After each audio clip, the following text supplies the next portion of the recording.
Salutations, everybody. It is Maddie here today, bringing you week 4 of the H.A.M Radio Podcast. And it's me, the LoneVaultWanderer, joining again. Fuck, it's week 4 already. That's crazy. Yeah, wow, it's nuts.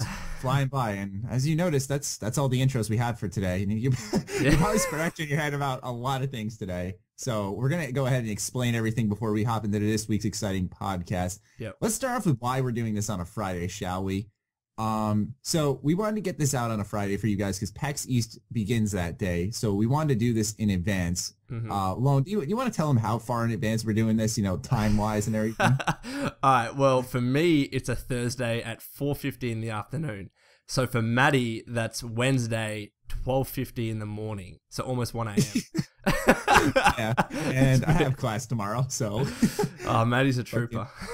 Oh, yeah. So I hope you guys admire our sacrifice, and that hopefully explains to you why we also don't have a guest this week because of these time issues and everything.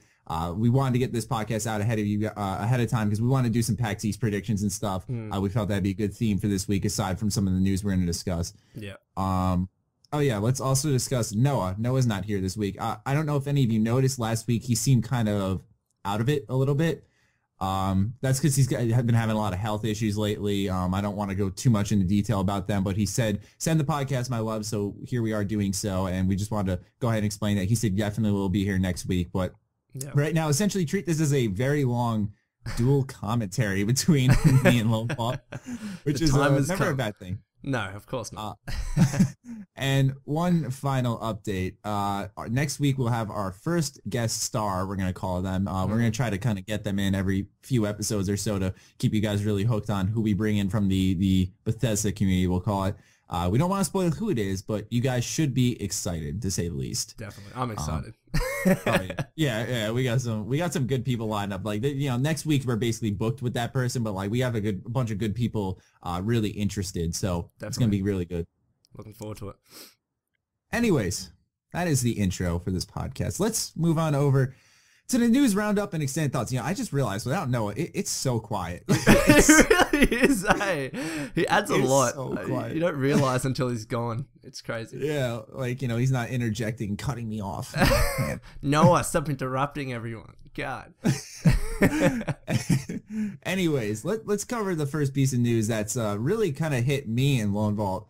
There's been this Twitter account that's been going around and sending out these like fake Fallout 4 photos to people. Yeah. It's really weird because we haven't. It hit me at that time. I was like, wow, we really haven't seen a hoax in how long? For a while. It's been a while. It has been so long since we've seen some type of fake Fallout 4 stuff. So this guy tweeted, it caught my attention, I'm not going to lie. So he tweeted this picture at both me and Lone Vault, and he was like, first piece of Fallout proof or something like that, dropping 10/26/2016. And I click on this picture and like, do you know what game that was? Because it looked like an updated Chinese assault rifle. I had no idea. Like the first thing that came to my mind, I thought Black Ops 2 for some strange reason. I don't know why. Yeah, I thought Call of Duty too. There was something different in the graphics, but I was like, well, if this is Fallout 4, it's gonna look different. Yeah. And that's why I started thinking outside the box. I was just like, holy shit. Yeah, like you just send us. Whenever I get a hoax like this, I'm like, all right, if it's a picture, I'm thinking it's a previous game. It's a game that's already out and someone's just updated the photo or whatever. But I couldn't pick it. I honestly couldn't pick it. So I got curious. That's what I'm saying. Yeah. Yeah, that's why we're covering it today because, it started getting like sent out on Twitter and this guy's like got his bio like as the #1 leaker for Fallout 4. But then I looked at his account a little bit more. He shot himself in the foot pretty hard and we're here to kind of debunk this asshole. Bad.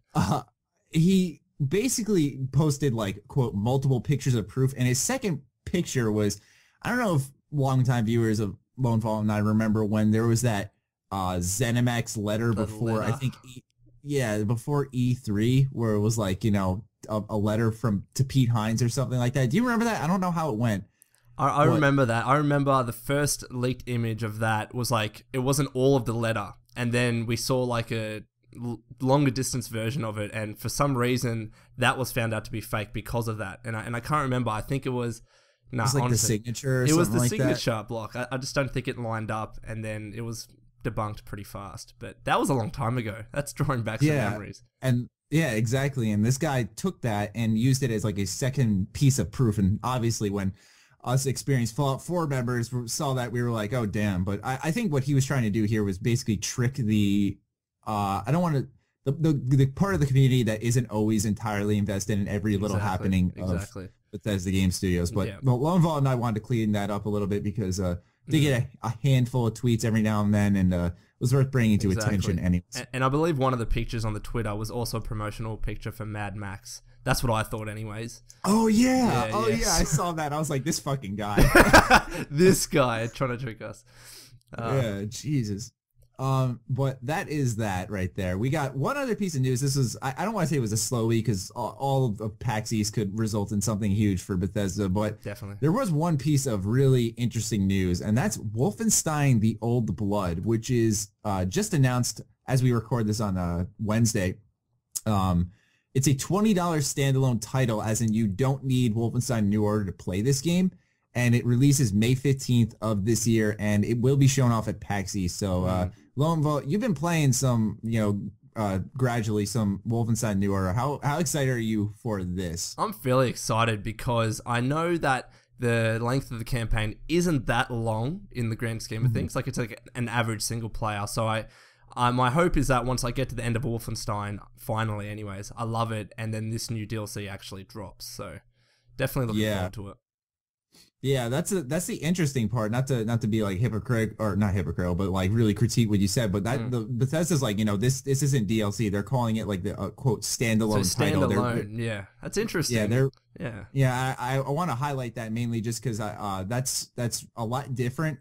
Believe it or not, the first company I think did that was Ubisoft with Assassin's Creed Freedom Cry. It was like a technically Assassin's Creed 4 DLC, but it was a standalone title that you could play without having to own the game. And a lot of people are like, please do this more with games so that I can trade in my games but still be able to access this DLC. Yeah. What I also find interesting is that this is releasing a little bit less than a year later from the actual initial release of Wolfenstein New Order. I was actually really shocked. I thought Wolfenstein was going to be a one and done. They were going to start working on the next game right away. So I don't know about you. I'm really surprised that we're actually just seeing anything more of Wolfenstein so soon. Well, it really went under the radar. I mean, we didn't really know what the Wolfenstein team was actually working on. But like, no one really paid attention to them. Everyone was focused on Fallout. So the fact that this came, I was like, oh, this is interesting. And you're right. I think it's interesting in the fact that it's not necessarily DLC. It's a standalone pack, so you don't have to have owned, by my understanding anyways, you don't have to have owned Wolfenstein. But you don't. Yeah, I don't know. It's a strange thing, but I'm definitely looking forward to it. Yeah.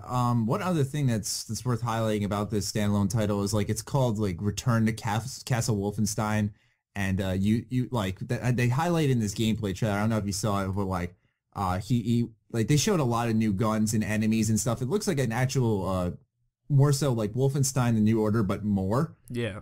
Which is really cool. But they showed this new melee weapon, and he had like a pipe. And like he detached the bottom of the pipe, and it turned into like a knife and a blunt weapon as well. That's nuts. And like he like took the end of the pipe and he twisted a guy around, a Nazi, and just stabbed him in the neck. Holy shit! I gotta watch this. Yeah, it's really cool. But one thing I am worried about with this standalone title is that since number one, this pisses me off because I hate prequels. Okay, when a game is like I don't know if you're on the same page with me. When a game's released and then the next game or whatever standalone title is what happens before this game, I get so mad. I really do. I feel the exact same way, and the most recent example of that is Borderlands. I love Borderlands to death. I played Borderlands 1, Borderlands 2. I'm like really excited for the next one. And then they're like, now we're going to make Borderlands a prequel. And I wasn't necessarily mad because it was more Borderlands, that's fine. But then I actually sat down to play it and I'm thinking, well, this is kind of underwhelming. It's using the same graphics engine, so it was really, really out of date because it's still on the 360 and PS3. Yeah. But you're right, in terms of it being a prequel, the story, I just don't think it was as... I don't know what the best term to use is. It wasn't as it didn't have that same charm and interest. Yeah, exactly. Because Borderlands 2's story was, I thought, surprisingly good. I was like, wow, this is actually really good. I'm actually interested in what's happening and invested in these characters. Because for a game that's so funny they had some really sad moments in that game. They did, and they really improved from Borderlands 1. Because I remember the Borderlands 1 ending, it was so underwhelming. And I'm like, wow, this was fucking shit. And then Borderlands 2, they actually stepped up the story a lot, which I appreciated. Yeah. Speaking of story, though, the Wolf Inside the Old Blood, that was my other concern because, you know, the trailer, don't get me wrong, I know a lot of viewers asserted to me that the Wolfenstein's like a very cheesy series, they call it, you know, with the, and by that I mean, in the trailer, BJ Blazkowicz, the guy you play as, he's like, I'm just going to kill lots of Nazis, and, you know, in this, like, typical fucking grunt tone and stuff, and I'm just sitting there, like, thinking to myself, you know, Wolfenstein New Order, I won't spoil anything for you or the listeners, but, you know, it's just a really strong, solid story. And I don't know if as both a prequel and the way it's setting itself up, if the Old Blood is going to kind of follow that up well. You know, is it going to be as good, better? I feel like what they're going to do is finally, since you're returning to, quote, Castle Wolfenstein, you're going to kill Hitler. That's definitely going to happen. and I think a lot of people like that too. Yeah, I mean, this isn't a spoiler, but in Wolfenstein New Order, you don't fight Hitler. So I was really kind of disappointed about that, but I was also happy because I couldn't predict it. But I won't talk any more about the ending other than that. So I feel like that's my bold prediction. Wolfenstein, the Old Blood, will feature Adolf Hitler. If it actually does, Matty, I want to tip my cap to you. That's a pretty bold prediction. I like it. it makes sense. It's a $20 standalone title. I mean, you could take yourself seriously, but I mean, you can have little fun things like that, like a cyborg Hitler or some shit. Interesting though. You've probably just spoiled it. I bet you there is a cyborg Hitler, and you use that little melee weapon to kill him. Let's do it. Yeah, there we go. There we go. Yeah, ultimate pipe kill. Oh man, if I predicted that, I'm gonna be so disappointed. Ruin the story for you. Yeah. Anyways, that's actually the end of the news, but naturally, I'm sure there will be more over the weekend. But since, as we've stated multiple times, we are recording this early, we do apologize for the short news roundup. But anyways, let's move on to our PAX East predictions. We'll keep this a part of the news roundup / extended thoughts section. Yeah. Now, here's why we're doing this, because all of a sudden Bethesda just flipped the switch. They were just like Pete Hines has been saying he's just going to PAX East to, you know, go help out in a few booths, you know, not Bethesda's booths, mind you. In fact, Bethesda said that themselves they didn't even have a booth, and that no one else from the Bethesda team except Pete Hines was going to PAX East. Now, all of a sudden, multiple employees from Bethesda are going to PAX East. They just revealed Wolfenstein the Old Blood. I keep almost saying the New Order whenever I see that. You know, they just revealed that, and then they confirmed that it's going to be shown at PAX East. So I'm wondering to myself, is there more? Look, my first thoughts when I saw that Wolfenstein standalone game or whatever it is that, okay, they're announcing that. What else are they going to show at PAX East? Because I would think, just being I don't know, from a marketing perspective, announce it at PAX East. Wouldn't that be a bit of a surprise? And it's like they announced it early, so we'd expect to see some gameplay naturally. So it doesn't seem like it seems like Bethesda really need to announce something else or do something else kind of exciting at that event to make up for it. I think they've kind of taken away from the excitement and buzz that an announcement of an extra Wolfenstein pack or whatever could have brought if they had done it at PAX East. So I'm thinking they really need something else.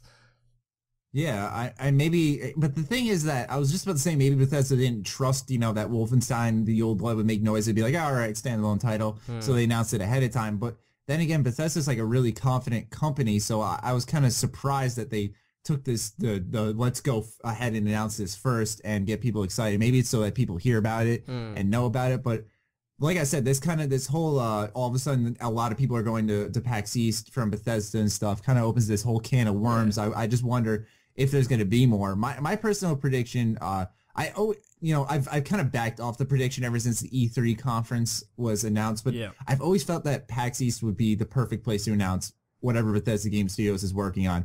I didn't realize, and maybe this is a dated number, but apparently there's like 60,000 people in attendance at PAX East. That's fucking massive. That's a lot. And I'm sure that's a lot. Yeah, I'm sure E3 technically is bigger, but more people can access PAX East and stuff. And considering that PAX East takes place in Boston, okay, I know I'm treading some ground this podcast. Sorry, I'm going way back in time. Boston rumor. Here we go. Yeah. You know, I was just thinking to myself, like I thought of this last year, that announcing it where the game is going to be set would be so cool. Because imagine Fallout 4 is announced at PAX East, hypothetically. Yeah. And then, that day the convention ends, and then they're like, it's going to be taking place in Boston. You walk outside, and you're like, holy shit, this is where the game's going to take place. Let's walk the fuck around and really absorb and feel what this game is actually going to be taking place in. You know what I'm saying? That's a really good point. And I think, going back to the Wolfenstein point, maybe the fact that they've announced that early gives them scope to be able to announce something else at PAX East. So I'm not saying that it's not going to happen 100%. There's always a chance at any of these events. There's always a chance for Fallout 4 to show its face. But I still think it's less likely, but it would be a cool thing to do, especially if those Boston rumors are true, which I just don't know anymore. It's just, it's gone on for so long. It's hard to tell what's true or not anymore. Yeah, I mean, apparently they're true because of the whole Jason Schreier leaked scripts. That's the only piece of evidence from Fallout 4 that really hasn't been debunked. So I don't know if we want to call that a fact, but ever since Kotaku really tanked their... Sorry, go on. You can go. Yeah, I was just saying that Kotaku... Oh my god, we are fucking up big time. We are fucking up. It's okay, Matty. It's late there. I understand. I just finished work. Oh, yeah. We're dealing with it. Go on. Oh, I don't even remember what I was going to fucking say. Keep It's all you. No, I was going to say is that even if we take those leaked scripts as real, as fact, the fact is that they're still casting calls. So it doesn't necessarily mean that whatever was in the casting calls is going to be the actual plot in Fallout. And in fact, it's probably not going to be. Those were probably just created simply for the purpose of the casting call and to get, a bunch of voice actors into the game, because you don't want people that try out for the voice acting role, don't get accepted, get pissed off, and then like, all right, now I'm going to leak the script. You know what I mean? Even though they would probably sign some NDAs, I still think Bethesda would be worried about that, and they wouldn't include the actual plot of Fallout 4 in those casting call documents. So it could be Boston, and it could not be. I'm still torn on that. Yeah, I mean, there's obviously the whole New York rumors. San Francisco was like a big one back in I think it was before Skyrim was announced, when people were making fake Fallout 4 trailers, and San Francisco was the big... that was the big rumor. So I find that kind of interesting how it's changed over time. But what I remember what I was going to say originally is that as much as all of us want to believe the scripts from Kotaku, I mean, their reputation has just kind of gone downhill. I'm not saying that their credibility has, but just like it, when you're not, I'm not saying I'm not speaking for everyone, but when you're not really into a website, you find it hard to trust them. That's fair enough. Well, I more attach myself to the author of those articles as opposed to the website itself. Agreed. And the fact is, I haven't seen anything from Jason Schreier, however you pronounce his bloody name. Yeah, you had it. You were right. I haven't seen anything from him that would make me lose trust or disrespect him in any way. I still think he's a respected journalist. And Agreed. From what he's saying and from the articles that I've read from him in the past, I would believe things that comes out of his mouth. So in terms of Kotaku not being trustworthy, yeah, that's up for debate. In terms of Jason Schreier, I think I do respect him, and I think he is trustworthy. I respect him as well, even though he probably doesn't like me. I'm literally the one who brought all this attention onto, not me personally, I shouldn't have said it like that, but when I made the video about how Kotaku said that there may be an announcement coming in the next few months, which we'll get to in a second, because that's another reason why we're thinking about PAX East. Yeah. But when I covered that tweet, so many people tweeted at Jason Schreier. I felt bad, and he tweeted at me like, "Hey, can you email me?" And I'm like, "Oh, he just wants to chat a little bit." He fucking tore into me. I was just like, "All right, whatever. I'm just not gonna fucking answer him. I don't need this." But anyways. Back to the whole tweet from Jason Schreier. That's another reason why we were looking at PAX East, because he said this in December that we might have an announcement of Fallout 4 within the next few months, and few, usually equaling 3, puts us here in March where PAX East is about to begin. So it's like it's just, maybe I'm looking too deep into it there, but that's another reason why we're feeling it. Well, maybe if that was from a source, that particular tweet. Then he said not to interrupt you, he said that he only got it from one source. The reason he didn't make an article about it, this is one of the cool things he told me in the email, is that when he makes an article, he likes to confirm from multiple sources. Since he only heard this from one source, that's why he didn't make an article about that. I was like, yeah, fair enough. I get that. So he couldn't corroborate his evidence. So I can understand that. And the fact that it's only from one source, first of all, let's say if it's true, plans can change. So yeah, maybe at the time the announcement was set to be, within 3 months. And then they've changed that. Or maybe it actually is true and it could be at PAX East, maybe it's not, and that source is bullshit, and that's why, he was hesitant to ever report on it. But I just thought at the time when he said 3 months was a little too soon. The way I see it is that if something was going to be coming at E3, they would really need to have a nice lead up to it. And the fact that there isn't that, and now they're focusing, it seems, that on the Wolfenstein new pack or whatever, that they... I don't know what it is, but they the can't... old blood. I was just laughing because he said the new pack. I want to call it a DLC. It's a DLC, whatever, expansion. Right. But the way I see it is that if they're going to be focusing on that and then they're going to be showing gameplay of that at PAX East, maybe they don't want to announce Fallout 4 or show any other games to kind of take away the thunder of the Wolfenstein expansion. So I don't see there being enough time after PAX East is done up until E3 to really build up a tease or whatever, like a website or something. One thing that just hit me now about Wolfenstein: The Old Blood is that it releases. Not only was it announced before PAX East, but it releases before E3, which is interesting. What I find interesting about this is maybe they're trying to kind of announce this, promote it at PAX East, get it out the door so that it doesn't get in the way, not get in the way, but so that it doesn't conflict with Fallout 4. Because I feel like one reason why Fallout 4 may not be at PAX East, even though it's pretty likely it won't be, is that, if you announce Fallout 4 and then Wolfenstein: The New Blood or The Old Blood, fuck this title, I swear, I hate it. When you announce this title or this game, Fallout 4 is going to crush it. It's going to. Exactly. It's inevitable, and I think Bethesda realizes that, and that's why I find it more interesting that perhaps this could, maybe I'm speculating too much, lead to an E3 reveal because they're trying to push Wolfenstein: The Old Blood out so fast. Announce it, 2 months release. You know what I'm saying? That's a definitely fair enough assumption, and I think that it's being released May 25th. I saw, maybe I'm wrong. I think 15th. I'm not sure. Yeah, around there. Different dates. I think I may have a typo. I thought it was May 5th, but I wrote down 15th, but it's 1 a.m., so I probably fucked up.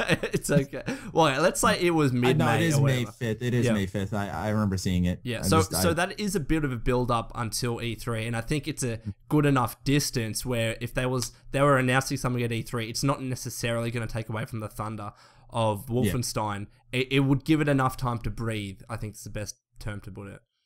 Yeah, exactly. It would get out, get reviews. It would, hopefully a lot of people will pick it up if it's good. Yeah. It'll, get its sales up. And what also works for them is that Elder Scrolls Online for consoles comes out before that as well. So I'm really wondering if Bethesda isn't going to be doing much at PAX East and really is going to push out a lot of their products, like these little things. I don't want to say little things because Elder Scrolls Online, even though not a lot of people like it, is a big title for Bethesda. I wonder if they're pushing out all these titles before E3 because something big's going to happen there, I think they are, and the fact is that whatever is let's say Fallout 4 hypothetically is announced at E3, whatever else is shown in that E3 showcase is not going to get any attention whatsoever. So maybe the fact that they are trying to push out these things early, like before E3, is a testament to the fact that they have something big they want to announce at E3, and they don't want anything else to kind of not get the attention that it may deserve. Like if they were to wait for the Wolfenstein expansion and announce that at E3 and then announce Fallout 4, no one's going to give a shit about that Wolfenstein expansion. Exactly. It's like you can compare it to, I don't know if you remember during E3 last year, I believe it was, during the Xbox conference, or the Microsoft conference, I should say, they were showing off all these big exclusives. Like I think they just showed Scalebound, which is this big Xbox One exclusive coming from Platinum Games that people have made, like Bayonetta, Metal Gear Rising, cool games like that. And then they show this revamped version of Dead Rising 3, and it's got this long, crazy name like Alpha Super Omega. Yeah. And like everyone was like, I don't really care about that because of whatever just got announced. And I feel like that would kind of be the same thing with Fallout 4 and Wolfenstein, only even worse. But that may be something that Bethesda just has to cop on the chin. The fact is that if they go the other route, just have Fallout 4 and then maybe just rehash gameplay of games that have already been announced, then people would say it's underwhelming. So I think they would prefer just to have a big bang, whatever gets overshadowed, but they want to really, mark their stamp on E3, have a good reputation, and then so people really look forward to their showcase if they have one in the following year. You know what shocked me even more is that I thought, both of our channels run around Bethesda quite a bit. I was, granted, as excited as I was for the E3 conference, I was a little kind of like, shit, because, I was afraid that there really wasn't going to be any big Bethesda news whatsoever as time went on. I'm honestly shocked that they even have any type of announcement, let alone a game announcement, even though it's a standalone title, DLC expansion, whatever you want to call it. The fact that they're even announcing anything after this E3 conference reveal, like, I wonder how much is going to be at E3 compared to how much is going to be at PAX. Like, it's going to be nuts if they're still announcing stuff ahead of time and releasing stuff ahead of time when they really don't have, like, are they going to show this stuff off regardless at the conference, or are they going to just show off these new titles? It's really, really weird. They either have a shit ton of published titles and, obviously whatever Bethesda Game Studios is working on, or something's up. That's the thing. If they're still announcing stuff even after the Bethesda E3 conference. Yeah. It just seems like they have a huge amount of games to publish and to announce, which is a great thing. They're really growing as a publisher. But I also think we don't really know how long this conference is going to go for. Like, you have your Microsoft and Sony E3 conferences, which go for a while. Maybe this is only going for 20, 30 minutes. Who knows? I mean, like, it could be really, really short. So the fact is they may be only able to show gameplay from a couple of games and then one big announcement, and that's it. Like, we don't really know until they give us a time frame, like it's from 3 to 3:30 or something like that. We're only really speculating at this point. I find it interesting that they announced this conference, but they're yet to really discuss details on that. Yeah. They said it'll be listed soon, but anyways, back to PAX East too. We went off track. Holy shit, that was amazing. That was incredible. I shouldn't say we really went off track. We were kind of comparing and contrasting there. But as for PAX East, what's your overall verdict here? You think, me personally, I'm not really feeling it. I don't know. Like, I really want to see something, and that's kind of why we wanted to discuss this today. But I feel like with Wolfenstein: The Old Blood, that's a good little title to kind of go in, have a presence at PAX East. Where I don't know if there will be any big announcements personally. I wouldn't be surprised, but I still stick with that thing where, like, they announced it at PAX East, man. I walk outside, I'm like, I'm in Fallout 4 right now. Like, I don't know. What are your thoughts on it, though? I think it would be cool, like a verdict. Especially because it is in Boston, and let's say the game is set in Boston. It would be awesome to do, and I think if E3 wasn't around the corner, it would be the perfect platform to announce the game. But the fact is, they've announced their first E3 conference. Everyone's excited for it. I think once PAX East is gone and say Fallout 4 isn't announced, that's all everyone has to look forward to. So they really can take advantage of that, have all eyes on the Bethesda conference, because we know that everybody's going to be watching it. They announced Fallout 4, and it's just going to be epic. They should have a really good trailer, show some gameplay. It's going to be incredible. And I think I understand, like, Boston would be cool to have the game announced at. I still think E3 is the bigger platform to do that. One other thing that I just thought of is that I feel like PAX East is probably, I feel like, going to serve Bethesda as a platform to promote little things. Wolfenstein: The Old Blood, a good example. Maybe last week we discussed the assignment DLC for The Evil Within. Maybe they're going to show more of that off at PAX East. I think it comes out the following Tuesday, so I think it'd be pretty cool because it's obviously going to be a live streamed event as well. I think it'd be pretty cool if Bethesda showed off a little of that DLC as well. Maybe it's just going to serve them for the little things as they kind of trickle out between now and E3. Maybe they're trying to, kind of do that. I'm not sure, though. No, I think that's completely true. And even Elder Scrolls Online on the console, they'll show all of this gameplay. And maybe, and I don't know whether this might be true, maybe we'll see something of Doom, but I just can't see that happening either.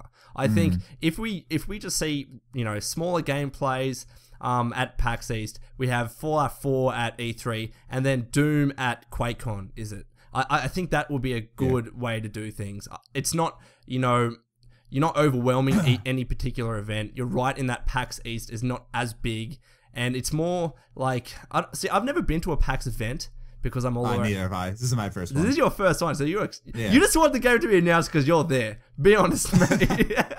I am only 3 hours away. Fuck, that's awesome. But yeah, so as I said, it's more of an event, as you said, which is not going to have any big reveals. It's going to show some gameplay. You might get something that's unexpected, but other than that, I don't think we're going to be seeing Fallout 4. Mm-hmm.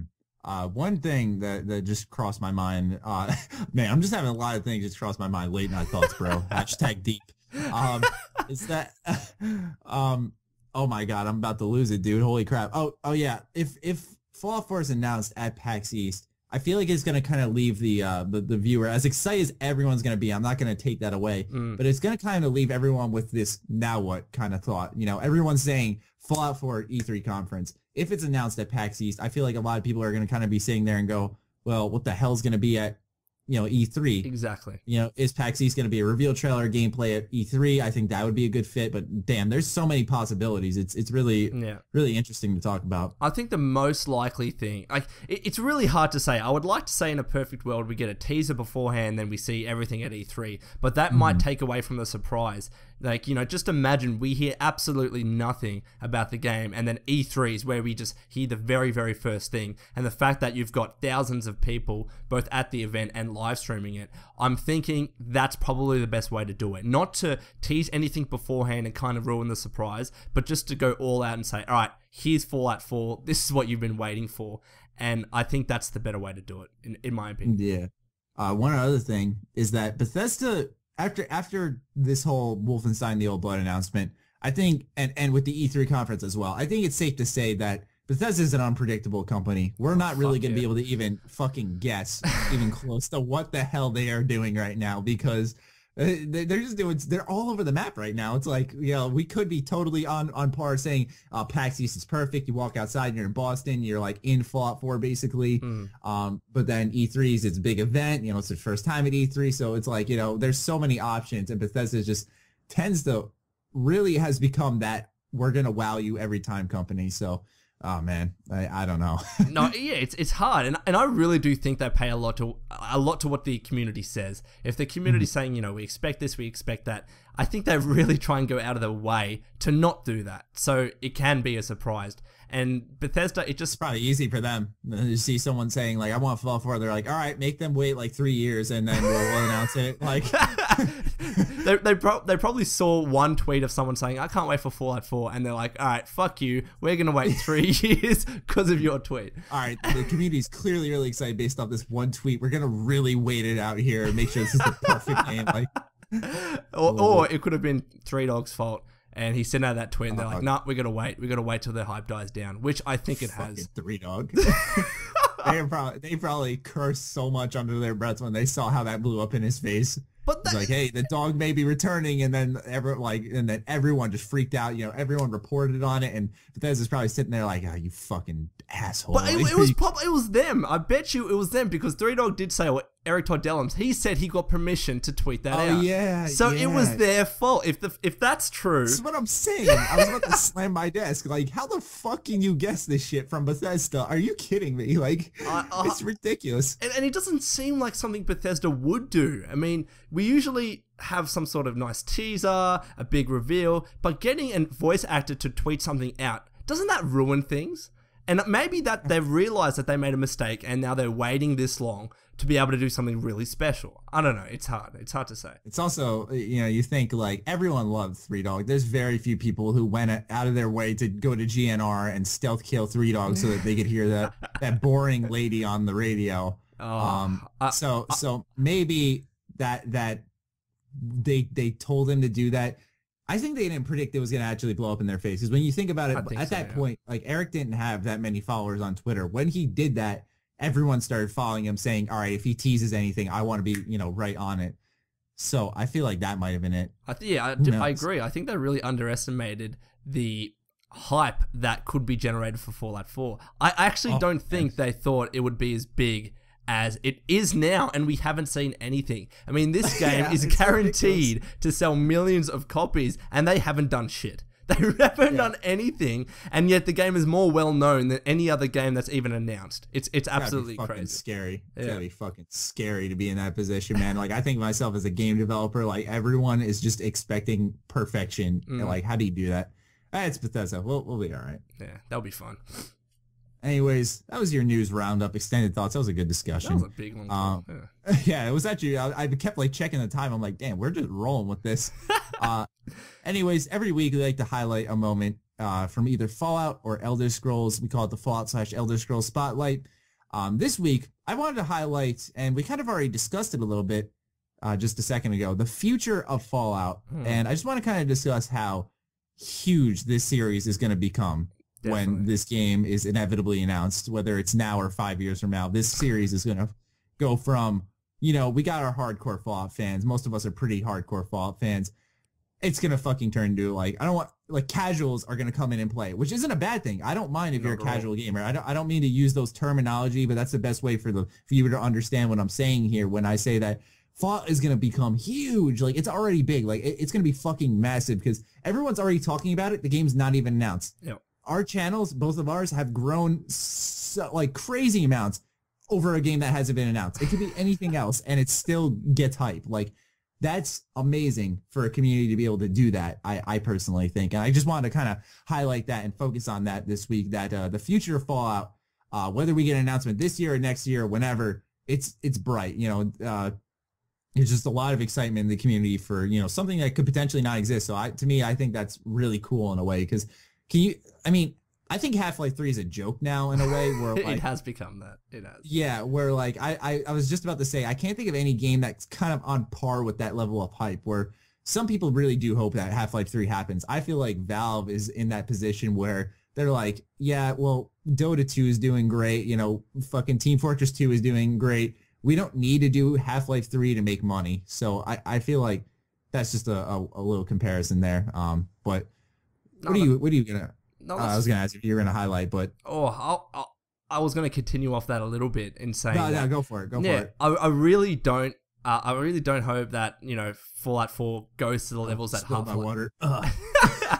Fuck. Matty needs sleep. God almighty. All right, sorry. Keep going. No, all good. No, I really don't hope that Fallout 4 gets to the levels that Half-Life 3 is at. Because you're right, it's become an ongoing joke. All these memes, all these little snide jokes about it. Fallout 4, I don't think it deserves that. I really do think that... It hasn't been that long. It's been long, but it hasn't been so long that it's Half-Life 3 status. It just feels like it's been that long because we've been paying so much attention to it.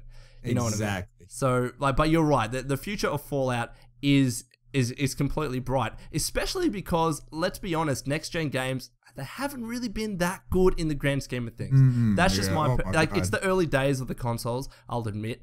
But I haven't seen any game as of yet which I'm really like, wow, I love this game. And I think Fallout 4 can fill that void. Those are high expectations, but I easily think Fallout and Bethesda can do that. Yeah, I mean, I'm glad I'm not the only one who feels that way. I haven't in so long had a game on consoles really give me that feeling like where I can't put the controller down. I fucking know I love this game from the start. Yep. I'm just totally invested in the universe that it's created and everything. I really hope that soon I have a game like that. I mean, I've had like games here and there that have really hooked me. Like, for example, my game of the year last year was Danganronpa on the Vita. You probably have no idea what the fuck I just said. But, Matty talking about the Vita again. But I'm just saying that like that game, even as much as I liked it, it had its flaws, it had its issues, and that's not how like awesome games are supposed to be. I want to have that game where I'm like, all right, I don't see anything wrong with this game. I fucking love it. I'm going to go play it a whole ton now. Like, I'm going to pass up other game releases just to play more of this game, kind of like what I did with Fallout when I first picked it up. I want to be hit with that love for a game again. And I think Fallout 4 will do it. I'm sure that Battlefront will probably do it for me because of my nostalgia as a kid. But I know for a fact Fallout 4 will fucking do that for me, man. But I just wanted to go off what you were saying there a little bit. No, that's fair enough. And I think Fallout 4 can hit out of the park. And this is something that literally just popped in my mind. I think lately we've had all of these problems with shitty games. A lot of it has had to do with online connectivity. So, servers fucking up, multiplayer not working. The fact that Fallout 4 is or presumably anyways, is going to be a single player offline game, I think it's going to have much an easier time in terms of operating well, Launch. in terms of having a good launch. It's not going to have all of these fucking, like, you know, is Sims still working? I don't fucking know. Like, it's probably still broken. Yeah. You know what I mean? Like, I think a game that's still actually having issues on consoles, at least, is Battlefield 4. So that's a good example Halo of what as happens well. when you have a Halo's bad still launch. stuff in Yeah, there. Halo's a more recent example. That's a way better one. Yeah. Yeah, it's really all. And I'm not saying it's easy to make a game, but I think it's a lot easier to, instead of working with, like, I'd imagine, like, net code and servers and all that shit, I imagine it's a lot easier to polish up games and kind of make sure that the game world works well together. Yep. Something that Bethesda would have to focus on, you know, trying not to have your infamous glitches, which I'm assuming as a professional developer, it's your job every day. You know, that shouldn't be too difficult for them. Yeah. But you're totally right by saying that, you know, hopefully, presumably it's an offline game, basically, that should make this launch, at least in foresight, somewhat smooth. Yeah, definitely. But what are you spotlighting this week, highlighting? Fuck. I'm always going back to mods because I always love downloading mods. But just generally, I love the fact that the mod scene for Fallout New Vegas is still thriving.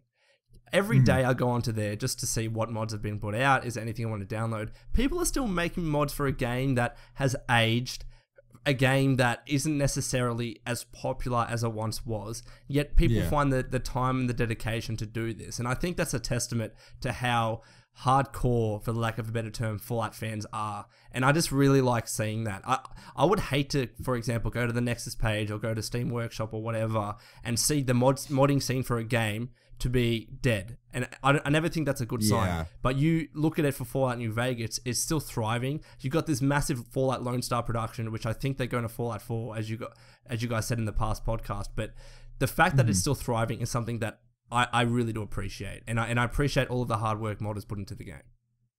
Yeah, there's some out there that are like, I think it was the House of Horrors mod I played through. I don't know if you played that one before. Not yet. I played it for a stream a while ago. And I like New Vegas a lot for mainly its story and its choices. Its gameplay is okay. You know, its world is decent. Nothing superb there. But this mod for House of Horrors was probably better than any moment I had in New Vegas. It was absolutely surreal.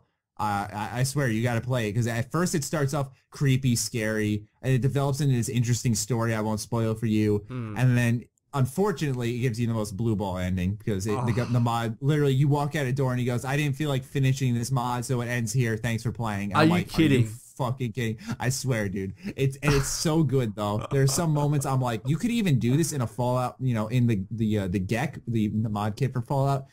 It's impressive what some people do with it. There's some serious cool effects. There's actual cutscenes in this mod. What I'm just kind of trying to say is that I agree with LoneVault totally that I love seeing this mod community thrive. Though I feel like personally it's not like Skyrim. No, holy shit, Skyrim, Jesus Christmas! Anytime you fucking refresh the page, there's like 5 new mods. Whereas like Fallout New Vegas, it has a very active community. But I feel like if I check like twice a week or something, that's when I really feel like, wow, there's a lot of mods to pick through. I know you personally are a lot more dedicated to mods than me, though, so you probably are really good at finding them. Me, I'm like, I download the weird fucking mods. I don't know. Like, what, the Spider-Man mod? That's not lore-friendly, Maddie. Oh, my God. Yeah, I'm going to piss off my viewers soon. My viewer of mine just tweeted at me like a mod, and he was like, I wonder who would use this. And it was like a mod with like a bunch of NHL T-shirts, and I'm like, yep, all right, I'm going to download that right now. I'm going to walk around in an NHL T-shirt, and it's like, it has a bulletproof vest, so it's like armor too, so I'm just going to be wearing that the whole time. It's going to be awesome. You play the game for hundreds of hours. You got to experiment. You can't just play the same old thing over and over again and freak out if something's not lore-friendly. Otherwise, it just gets boring. I was really impressed. One of our guests last week that a lot of the Fallout community knows from Reddit and Twitter is Vault of Daedalus, and I was really impressed, like, that he was like saying that, you know, I started my second NCR playthrough and I did this, and that. And like, I love the story of New Vegas, don't get me wrong, but like, I find it very impressive that there's still gamers like Rob who kind of go back and mess around with different choices and different allegiances in the story where like, you know, I'm not saying he doesn't mod his game, don't get me wrong there, but I just find it very interesting that there are still people who just play the hell out of what the vanilla game offered. You know, it's really, really amazing. Got to give Obsidian a lot of credit because they do give you a lot of options, better endings, and all that stuff. Really impressive what they did in a year. Yeah, I agree, definitely. Anyways, that's our Fallout / Elder Scrolls spotlight. Moving on to our fourth section of this wonderful podcast, let's talk about what we're playing a little bit. Would you like to go first, or shall I? You can go first, because me, it's just the same shit over and over again. I can't play games anymore, and I'm so pissed off. I need to sit down and finish a fucking game, because it's frustrating me. So if I keep talking, I'm going to get angry. You go. You need to start playing like browser-based games so you can start talking about new shit or something. I don't know. It's annoying. Like, I would love to be back in the days where I had so much time to play whatever video games that I wanted, to complete all of the achievements, but it's kind of disappointing that I don't. And sometimes I'll sit down, my Steam library is chock-a-block full of games, and I'm like, yeah, I've got a couple of hours free, and then I'll end up browsing the internet for 3 hours and then go to bed. I do the same thing. I don't know what has come over me in like this past 2 years, but like I'll buy a brand new video game and I'll come home and I'll be like, all right, I'm going to put this down. I'm going to go do something real quick. And it's like all of a sudden all my excitement for picking up that game dies, and I just go off and I'm like out for 6 hours doing something completely different. Yep. And I come home, I'm like beat, and I try to play the game. I can't get into it right away because I'm not in that proper mindset. I don't know. I'm not I'm one of those believers that you can't quote age out of video games. It's not something you grow into or out of, but it's one of those things where like I find myself not having struggles to find time for it, but I enjoy doing different things every now and then. And so that's been my struggle really, is that sometimes I'll have trouble just wanting to sit down and play a game. Not because I don't love them, but just because really I think, going back to our issue earlier, there are no good fucking games out there. So it's exactly. Even, each week I have like these new games I'm playing, and none of them are like, oh damn, I fucking love this game. They're like, this is kind of fun. I like it. I'm going to enjoy this for a little bit and then probably fucking put it to the side, which I hate to admit, but that usually does happen, except for last week's games. I believe it was, Dragon Ball Xenoverse and Wasteland 2. I am still playing those quite a bit. I really want to buy Dragon Ball Z Xenoverse because I used to love Tenkaichi and Budokai. Yeah. Those games were the shit. I used to play them over and over. Like, even Dragon Ball games in general, I know that the story for them rarely ever changes. It's always replayed the same old sagas over and over and over. But I still like it. It's like a bad addiction of mine. And I think if I get the time, I want to buy Xenoverse and see how it goes. I really think that game is so good because of its sound design. It sounds just like the show, like the punch and the fucking like when you vanish and you appear behind an enemy. Like, I'm just sitting here like nerding out when I'm playing this game all the time. It's really a good fan service. It's not like amazing or anything. I'm looking at the reviews and people are getting it 6s and 7s. I probably, like, if I had to give it a number score, I give it a 7. But it's not a bad game by any means. It's just good fun. Those games at this point, they're simply fan service, and you'll have a hardcore dedicated group that will buy them no matter what, even if they're shitty. Anyways, the game I'm playing this week, it came out at the perfect time because, it's a fucking Vita game, Lone Vault. I don't know what to tell you anymore. It's a fucking Vita game. Judging you. It also came out on the PS4 and PS3, but it's Ollie Ollie 2. Okay. Have you ever heard of that? I'm about to Google it right now. It's like a side-scrolling skateboarding game, and like I heard about this game, Ollie Ollie 1. I was like, that's fucking stupid. Like, and then Ollie Ollie 2 comes out, and it's each month PlayStation announces like their PlayStation Plus games in the month, and like it's a really interesting ecosystem. Like, they'll have like 2 PS4 games, 2 PS3 games, and 2 Vita games, and like sometimes the games that you can play on Vita you can play on PS4, stuff like that. So it's like an ecosystem. It's really cool.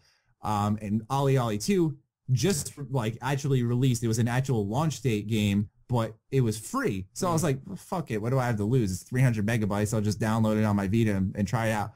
I like it. It's, like I've been kind of hammering over the head with this podcast. It's not anything I'm like, game of the year. It's so fucking good. It's different, but it's interesting because it's like, well, first off, hold on. Let me get a fucking quirk out of the way. All right. All right. Roll 7, I believe the developer's name is. what the fuck were you thinking making the trick stick on the left stick and not the right stick? What the fuck is that? Like, have you ever played Skate before? EA Skate, the right stick is the trick stick, not the left stick. I'm just laughing in the background. What I like about Ollie Ollie 2 is really, number one, its soundtrack, all right? Its soundtrack is fucking sick. Like, it's this electronic, but then it's like a little dubstep, it's a little rock. It's really good, but I really like its art style as well. I'm not really like I don't want to say I'm not a huge appreciator of art style, but like, I feel like, you know, a lot of game developers really beat over the head that to make a good game, you need a good art style and stuff, but you know, I feel like it just kind of sets it apart a little bit, but I really like that. I also just like how different it is. Even though I have my issues with this game, it is different in the way like a side-scrolling Skate essentially is what it is, and it's fun. It really keeps you hooked in a way because each level has essentially like these Tony Hawk Pro Skater challenges, like get this amount of points, collect this, grind this object, and have a perfect landing afterwards. Stuff like that really entices you to keep replaying these levels over and over. And they're these short bite-sized levels where they're number one perfect on the Vita, but they're these short bite-sized levels where if I fuck up or something, you know, my skater bails or something like that, that I'm not going to rage and like shake my Vita in fucking anger. They're short enough where I'm like, all right, I'll just retry and keep going. So it's a good game, but that's really what I'm playing this week. It's going to be perfect for the 3-hour car ride to Boston. That's primarily why I downloaded it. You're going to be loving that, playing that game, going to Boston, PAX East. Fuck, I envy you so much right now. I'm pretty sure, dude, they have like a PAX Australia. They do have a PAX Australia in Melbourne. Okay. Pete Hines was actually there. It was there. It was... Oh, what are you doing with your life? Okay. So at the time, it's pissed me off because when PAX East started, they always have it when my exams are on. And that's what really pissed me off. And the year that Pete is like, yeah, I want to come to Australia, do PAX Australia, I'm like, fuck yeah, it's in my exam time again. So it was so infuriating because I knew I could go down there, but I had to graduate that year. So if I fucked up an exam and couldn't graduate because of going to PAX Australia, it would not have been worth it. I'd be pissed off. Oh, but I met Pete Hines. It was worth it. Nah. Yeah, Pete is a legend, so I can see how that'd be worth it. So you're basically what you were saying earlier was that you're still playing Dishonored and Wolfenstein, right? I haven't even touched them. Honestly, I haven't even opened Steam. It's been that sad because you know I traveled interstate, so I literally haven't had time to do anything. Yeah, unfortunately. Yeah, that's Lone. You sound like you need a Vita, dude. If you're always on the go, you sound like you need a Vita. You should become a rep for Sony and sell the Vita because they damn need it, dude. I would push this shit down people's throats. Oh my god, I'd be that guy. Because I'm like, for example, like I'm walking out of school today, or was it today? Yeah, and like I see this dude handing out flyers and shit, and like. My car is parked on the right side of the school, but I'm like, all right, I'm going out the left entrance. I don't want to talk to this guy. He fucking has the nerve. So when I'm walking out this left door, walk me down this hallway and fucking stop me and be like, hey, dude, just want to give you this flyer. I'm like, no, I came this way to avoid you. Go away. Like, wait, what? I'm gonna be like that with the Vita. I think it was like for like a school I've never heard of, like to transfer there. I was like, I'm not going here, but. That's how I'm gonna be with Vita. Like I'm gonna be standing there with my like Sony T-shirt on. I'm gonna fucking have like 20 PlayStation Slims in like a fanny pack. I'm gonna be like, hey, buy this Vita. You're gonna go up to people's houses and be like, excuse me, sir, have you heard about our Lord and Savior, the Vita? And no, I'm gonna be like Jehovah's Witnesses, the Vita. Please record yourself doing that, please. Oh yeah, that would be so worth it. I do that to my neighbors, but they probably think I'm fucking psychotic. That's awesome. Love it. Anyways, that's what we're playing this week. Well, actually, that's what I'm playing. That's what you're this playing. Week, right? Because Lone Vault's not a gamer. Because I don't have a Vita. Fucking damn it. Anyways, we got some really good fan questions this week, and I wanted to thank you guys, both from me and Lone Vault, that you guys are awesome with your questions, especially because we were looking at the hashtag, and it was really awesome that some of you guys don't even tweet at us these questions. You just put in hashtag Ham Radio Time, and you give us your question, and because like there were so many good questions that I missed because of that. Yeah, I didn't realize how many of you guys really used it, so we really thank you guys for doing that. And we encourage you, as always, at the beginning of this segment, please send in your questions using the hashtag Ham Radio Time, and we'll be sure to look into them and use them if they're awesome enough. Definitely. Anyways, the first question comes from at New Vegas House. He asks something not Fallout related, surprisingly, based off his name. He says, where should the Elder Scrolls 6 take place? Now, oh my God.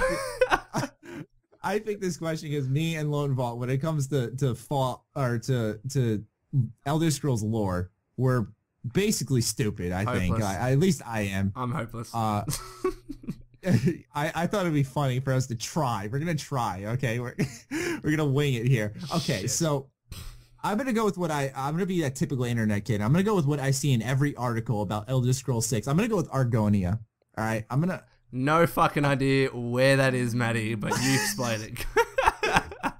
I think here now I'm getting ripped apart in the comments. I can feel it right now because I think it's like the Black Marsh, I think is what it's actually called. See, that's the thing. I love Elder Scrolls, but fantasy lore just doesn't stick with me because it's not real. That's why Fallout sticks with me because it's like, oh yeah, this could happen. You know, this would be cool if this happened because it's actually in the United States. Yeah. Where it's Elder Scrolls, it's like you're all out in fucking Skyrim, fucking Cyrodiil. Like I've played so much, put so much time into Elder Scrolls games. It's so sad that I don't know shit about lore.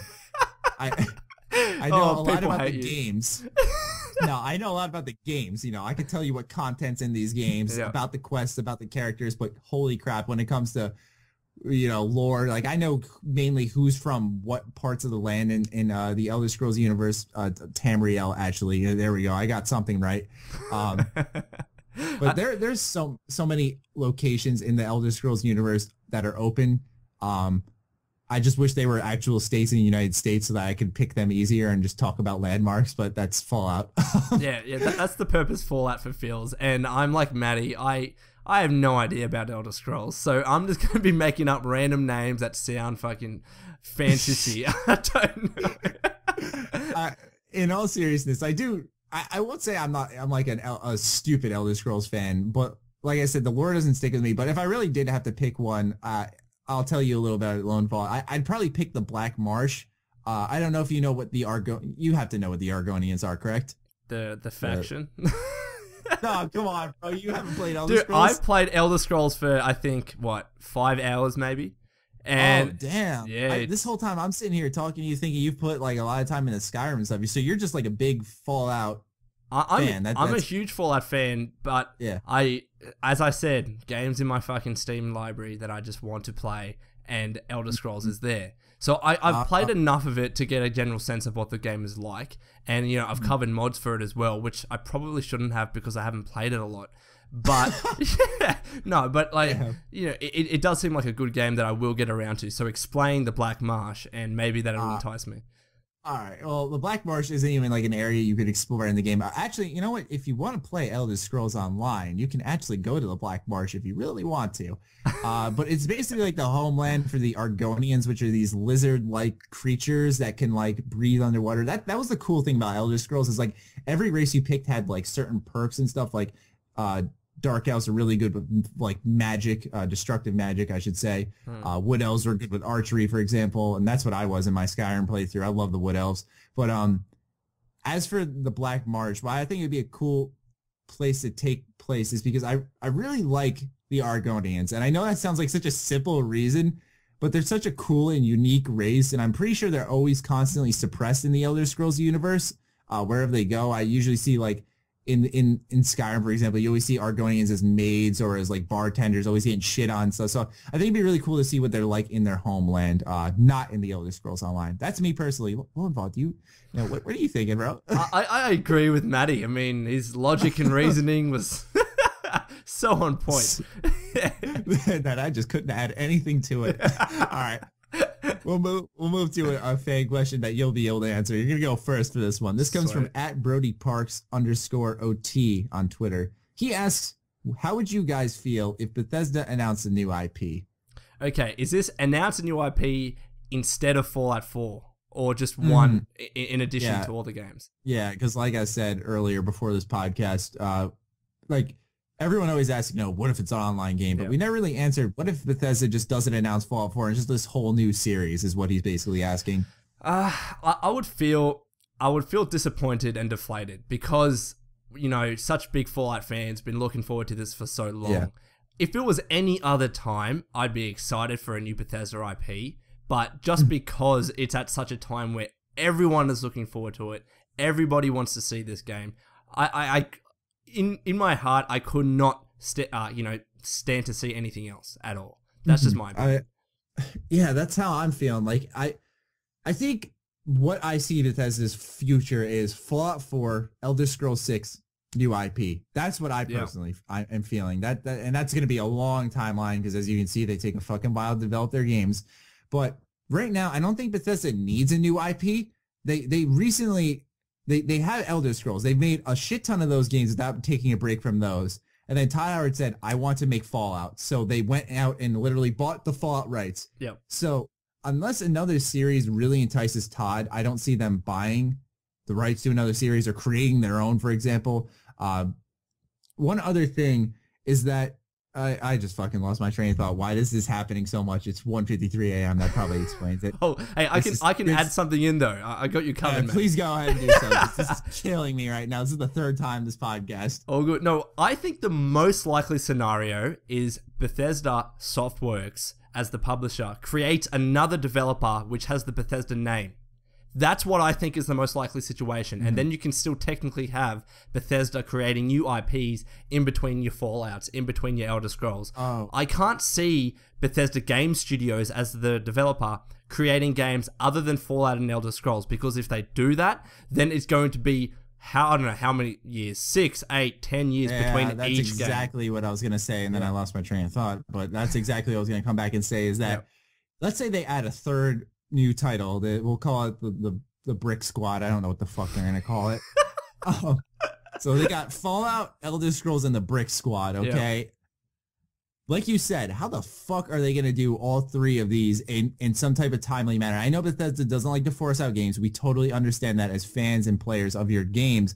But if Bethesda adds a new IP to its repertoire called the Brick Squad, like how in the world, like there's going to be these, let's say it's a 5-year development period for each game. So they develop a new Fallout, or let's say they develop a new IP. It could be another 10 years or so until we see whatever, a repeat or a sequel or whatever of that new IP. It's too long. That is too long of a period. That's essentially a new game every console generation. That's a new game every decade. I mean, that's why I say that if Bethesda want to have their name as Bethesda creating new IP, they have to create a new studio because of the way Bethesda Game Studios operate, and I respect them for that. They take their time with games. Yeah, they can be glitchy. That's only because they're open world and so massive, but it's going to happen. There's no game without it's going to happen. But the fact is that they put the time and effort into their game, so we're willing to wait.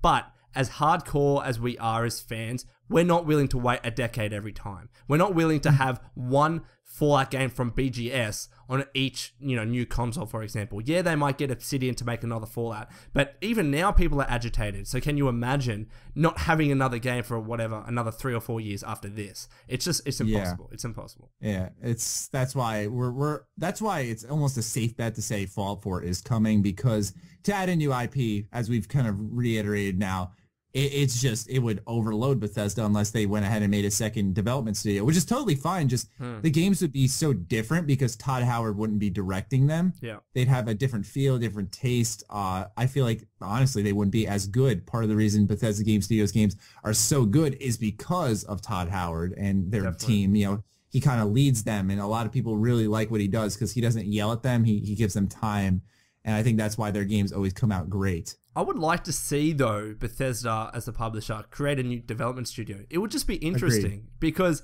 let's say they create a new development studio, new IP.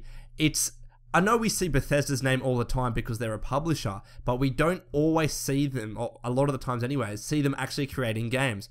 Because, Bethesda Softworks, they used to be a developer, they turned into a publisher, they have BGS now making their games. They're making one game every 4 or 5 years. We don't see Bethesda create games. We see them publish games. And I think I would like to see on a personal level for them to be able to fulfill that role on a more regular basis as opposed to Fallout, Skyrim, or Elder Scrolls rather, every however many years. It's a bit disheartening for me.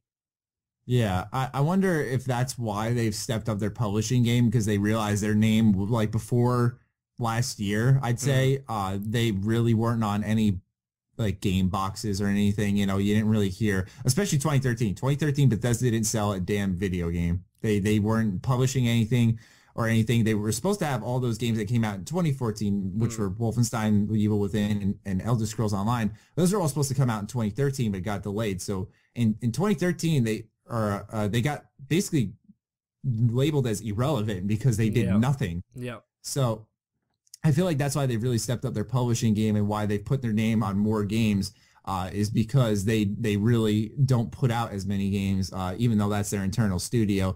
But I said this last podcast, I think why it's good they only have one in-house development studio is because then it's like every time they release a game, it's like an event. It's like, all right, Bethesda Game Studios is going to be making a video game.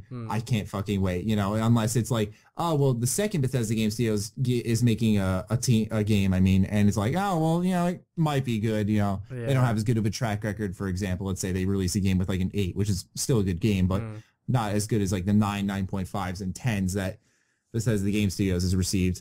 Yeah, no, that's a good point, actually. So, I don't know.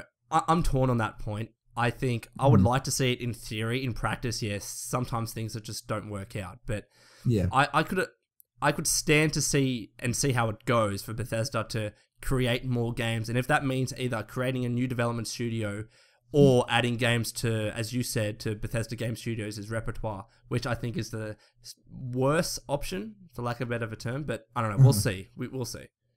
Yeah, I'd like to see them mess around with it, but obviously business isn't like a giant experimentation, so who knows what they'll do. But I definitely see that this is a possibility, but I also think, before we move on to the next question, is that Elder Scrolls is like Todd Howard's love child, you know, that's his favorite child, you know. You think to yourself, if he's making Fallout 4, I can't see him handing off Elder Scrolls to another studio and just being like, yeah, go make a new Elder Scrolls game, you know? No, that's true. I think he would have been hesitant to do Elder Scrolls Online, to be honest. I don't know if he was fully embracing of that. Maybe he got some, you know, some higher up saying, no, Todd, we need to try this out. And Todd was really hesitant. But you're right, we haven't seen, like, in the same vein as Fallout New Vegas, we haven't seen people, a development studio under Bethesda take on the Elder Scrolls franchise as an offline experience, as it's actually meant to be. So, yeah, you know, it's interesting. Yeah. Anyways, good question, Brody. Let's move on to the next one from @Scorpio1986-2000. It's a very long name, sir.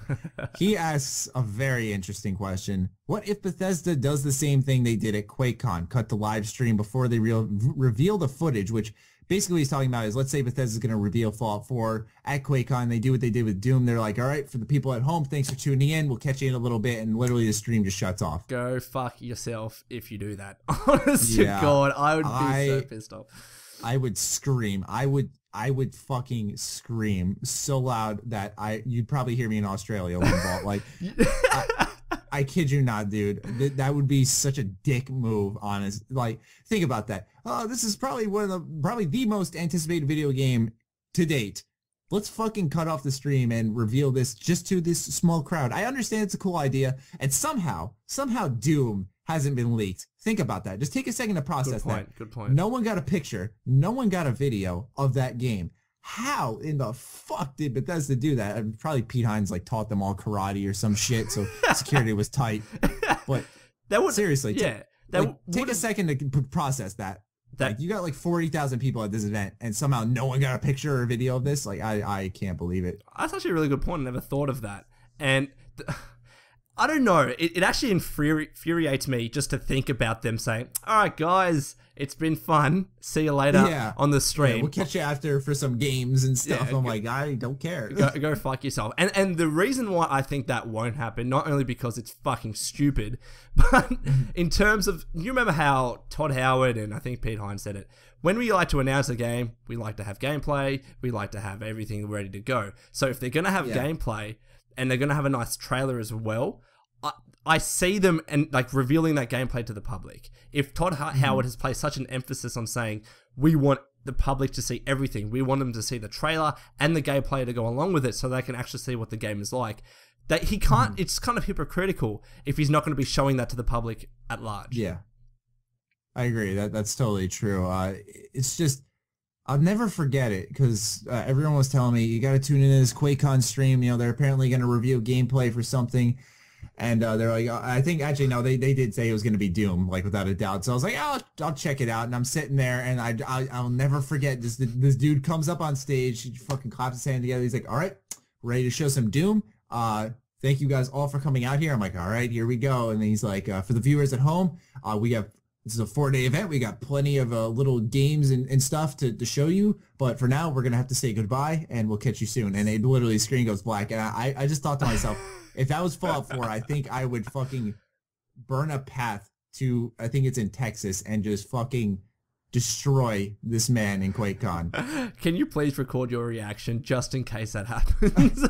Oh, yeah. A lot of people, I'm sure you get the same response or the same question, Lone Vault, that everyone always says, like, are you going to record your reaction when Fallout 4 is announced? And, like, I can't. I think to myself, I'm either going to react one of two ways. I'm either going to be like 5-year-old child screaming and in excitement, or I feel like the more likely option, and I hate to admit it, is that I'm going to sit there in dead silence because I can't believe that I'm watching Bethesda Game Studios' next game, Fallout 4, hopefully, because like, I just think to myself, like, oh my God, it feels like this has just been a mystery I've been talking about for so long. And then all of a sudden, here it is in front of me. Like, oh my God, I'm going to fucking just be sunk in my seat. Like, okay. and it's try to relax. It's kind of hard because you're in front of camera and we kind of know, I guess, that Fallout 4 will be announced. So you kind of have to act surprised in front of the camera and make it believable. I couldn't do it. Like if someone like hit a camera in my room, that would be believable. I think I'd go nuts. But I can understand your concern with that.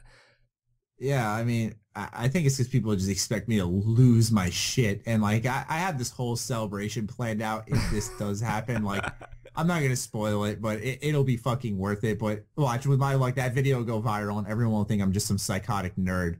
But then your channel will get big, and then you'd be even more popular. Oh, jeez. But in answer to your question, Scorpio, if they did the same thing at QuakeCon with Fallout 4 that they did with Doom, me and Lone Vault would not be happy, just to say the least. We'd probably want to fight someone. I guess that's simply putting it. Yeah, I agree. Anyways, moving on to the fourth question from @XRaider. He asks a very simple question, but one that I really don't know how I'm going to answer. What is your favorite piece of lore in Fallout? I can answer this. You can wait and think. Oh, jeez. Yeah, I don't know if I'm even going to be able to fucking think of something. There's just so much. No, all good. Keep going. No, because you mentioned this question before the podcast, and it popped up. Oh, fuck, Charlie. Oh, my God. Okay. Go. Mute my mic. Matty's going crazy at 2 a.m. The lore that I like from Fallout 3 is the Dunwich building. And that's because it was so creepy. It was kind of out of the ordinary. Like, I know Fallout 3 was it was a desolate wasteland. But you got to the building and it's just this crazy story where you're listening to, you know, the tapes around there. You're hearing the story about this man who's essentially trying to find his son, and he's just devolving. He's becoming a ghoul. He's becoming psychotic. It was so sick and twisted. And then you finally meet this guy. I got the thought, you know, when I was listening to these tapes, that he died. You know what I mean? But then you actually see him, and I'm like, no, this is crazy. And it's not like the most creative story, but it was really immersive. I really liked that scene. It was interesting also because it wasn't labeled as a quest or anything. You literally enter this area, and based off your own exploration, you pick up these tapes, you listen to them yourself, you discover this story yourself, where it could have easily been this labeled quest, get achievement at the end for completing it because it's so cool and unique. But it's really cool that it's just an area, and you go inside here and you learn this whole story that is really actually famous in Fallout. Yeah, and I think Fallout 4, hopefully they have a lot more unmarked quests, because you're right, it's unexpected. It's not something that, all right, I want to click on the Pip-Boy, I want to go to this quest, I want to finish it. You just stumble upon it. And the fact that there was this whole backstory to this building, it was incredible. And as I said, I hope that Fallout 4 really does focus on that. Yeah, they always like hammer in the fact that, you know, in Bethesda game studios, you know, the world is the character. Yeah. And so I could definitely see them really focusing on making these area-based side quests and stuff. That'll be really interesting. Definitely. So have you thought of something while you had your Charlie horse?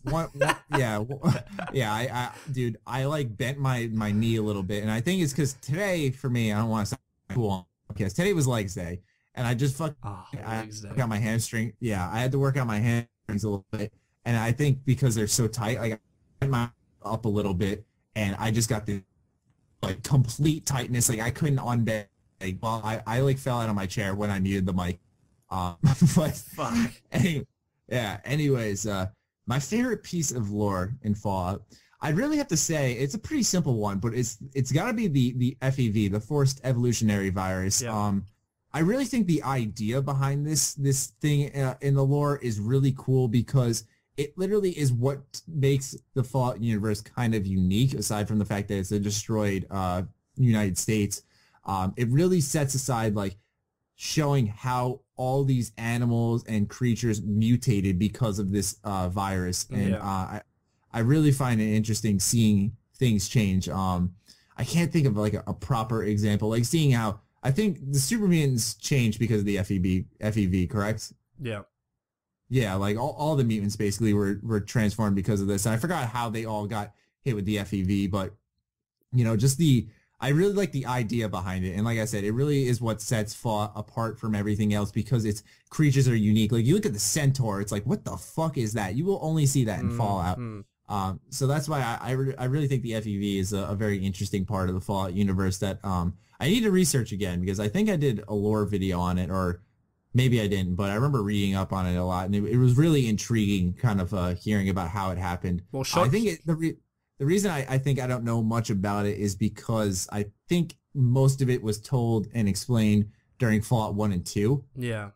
Apparently that's what I've heard. I think whereas that's true. Fallout 3 is based off, we all know the story. It's about, you know, Project Purity and New Vegas is the courier and fucking deciding the fate of the Hoover Dam. But, you know, so that's really my favorite piece of lore. What were you saying though? No, I was saying, well, first listen to Shoddycast because you'll get all of that again. It's actually excellent. Yeah. He's really good at that. Yes. But no, I think that's a really good point, and it's kind of made me think of all these other, but other post-apocalyptic games. You see all these crazy monsters, and what's the reasoning behind it? Oh, they mutated because of nuclear war or whatever. But this is kind of unique. Yeah, exactly. This is unique. There was this virus that their intentions were good. That I believe that they were trying to create this virus which would combat against diseases. That's what it was. Yeah, like I think it was China had these diseases ready to go, and to, you know, I don't know what the right term to use is, but the entire purpose of this virus was good. They were trying to like a vaccine. Exactly. That they were trying to change the DNA and change the makeup of United States citizens so that, you know, once they had babies and whatever, they would be immune to these diseases. And it just fucked up on them. It was a smart idea. Yeah, it was a smart idea. Everything's fucked. Yeah. And it was interesting that they actually had good intentions with this, and it backfired, and then they're like, oh, let's keep going with this. It's kind of twisted, but yeah. It really is, but that's why you explained it a lot better than I did, and that was my favorite piece of lore, which is hilarious. But no, that you really did explain totally why I like it, because that's a really good point. That you look at like Metro 2033, for example, you got these things called demons, which are these bat-like creatures that fly in the air and pick you up and drop you off of buildings and shit and just one hit kill you, and they're the worst. They're terrifying, but you have no idea where the fuck did they come from. You just assume. You're like, all right, they're just there because it's post-apocalyptic, you know, things happen, radiation, who the hell knows. I had no idea either. That was killing me. You know, it all connects back to the roots. You know that this super mutant is here because it's really just a fucked up experimentation, essentially. Yeah. Which I think is really cool. Yeah, and I think it really does help set the scene. Like, I've played Metro 2033 as well, and these demons were attacking me and killing me. I'm like, all right, cool. What's their, like, where do they come from? What's their purpose? Why are they here? And I think there were maybe books that you could have read to find that out. But with Fallout 3, I don't know. I think we read, like, there were some tapes about it, but we found out about the FEV virus and how these super mutants were the way they are. I believe Three Dog had a ton to do with that, talking about the FEV. But we found out why they are the way they are, and it's a unique story, something that I never saw before. And I really did appreciate that they took the effort instead of just saying, here's a bunch of random monsters in the wasteland. Yeah, they mutated from humans. There you go. Or from animals. I didn't really... Yeah. It's like they foresaw that Fallout 3 was going to really be something popular and special. And so they kind of took the time to not rely on the fact that, oh, they're old school fans. They'll know what is happening here, and they'll explain it on internet videos, for example. A lot of, believe it or not, it seems like as time goes on, a lot of developers rely on this outside information and sources. Like Destiny is a perfect example. They put the Grimoire cards online instead of putting the lore in the game. It's like to get you out of the game. It makes no sense. But I really do credit Bethesda for putting, even though it's established lore, they really do re-emphasize it and re-teach it well. Definitely. Which I find awesome. And sometimes I play the game and I'm thinking, why am I skipping all of these terminals? I should be reading this, because this is where you get, the backstory to the game, why everything is the way it is. In terms of side quests, you get the important information about those side quests and about the people in it. So sometimes I really should just stop and think, all right, I want to read this terminal. I want to listen to this tape, because that's how you really get the true story behind the game. Yeah, when I'm in areas, I do read the terminals. When I'm like walking in the wasteland in Fallout 3, for example, and I find like these Enclave computers with Enclave entries, like I don't read those. Yeah. Those are like, I don't want to say the throwaways. They're there. They'll offer some insight on the area around you. But since I'm just exploring, I'd rather discover it myself. But when I'm in certain areas, if I want to learn more about the story, what's happened in this place, I would read the terminals usually. I think they have to strike a good balance between having a bunch of information in the terminals, which is fine to an extent, but... Yeah, but not like reading a book. Exactly. Like in Skyrim, actually. I know you said you only put a few hours into it, but in Skyrim, you could literally... You learn a lot about the area you're in, but only if you picked up literally a book and read through like 10, 15 pages of this story. Sometimes it was simple as a little journal note, like in Fallout, for example. You read a little entry in the terminal and you learn about this area very quick and what's happening here, and it kind of sets the tone in the story.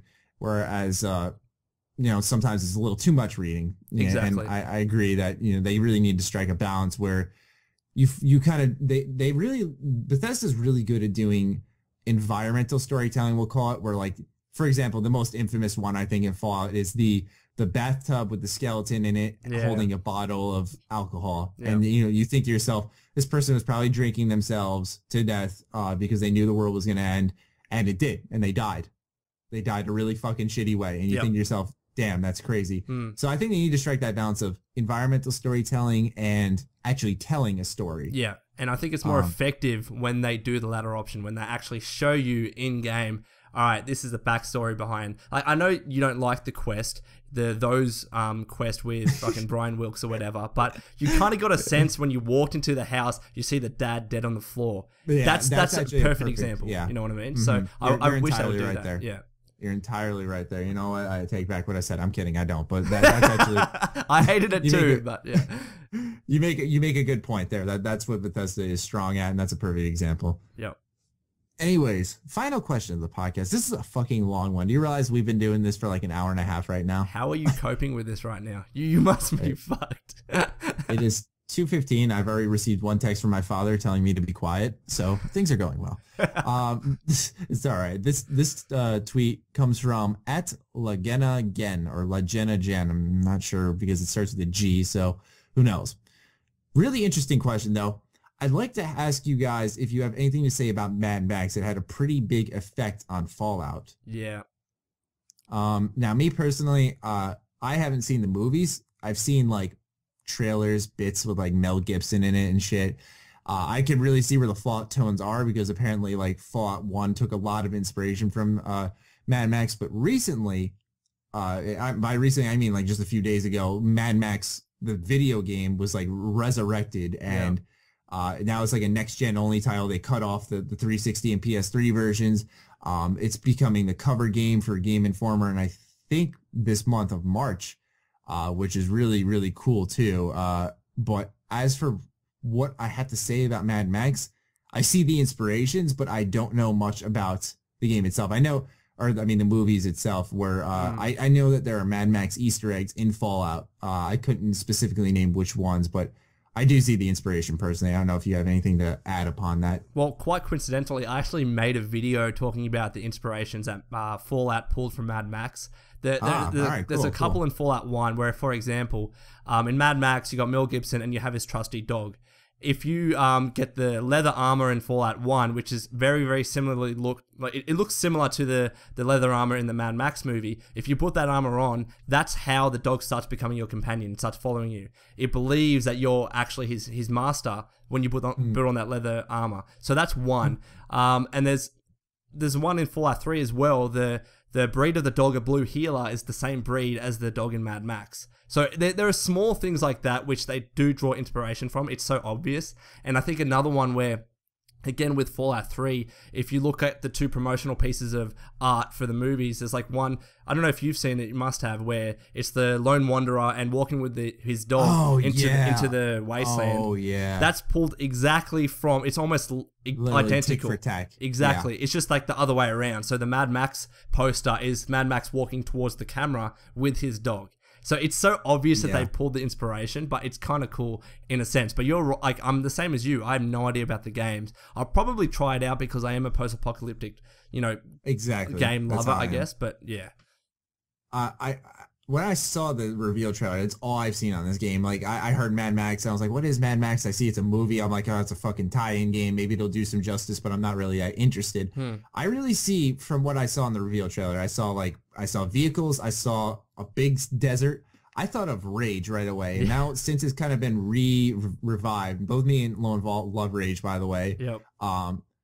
I'm kind of excited for this game now. So it releases, unfortunately, on the same fucking day Metal Gear Solid 5 releases. I don't know if you played any MGS in your day. I have played MGS, but I think Mad Max would take precedent because I'm not that much of a fan anymore of MGS.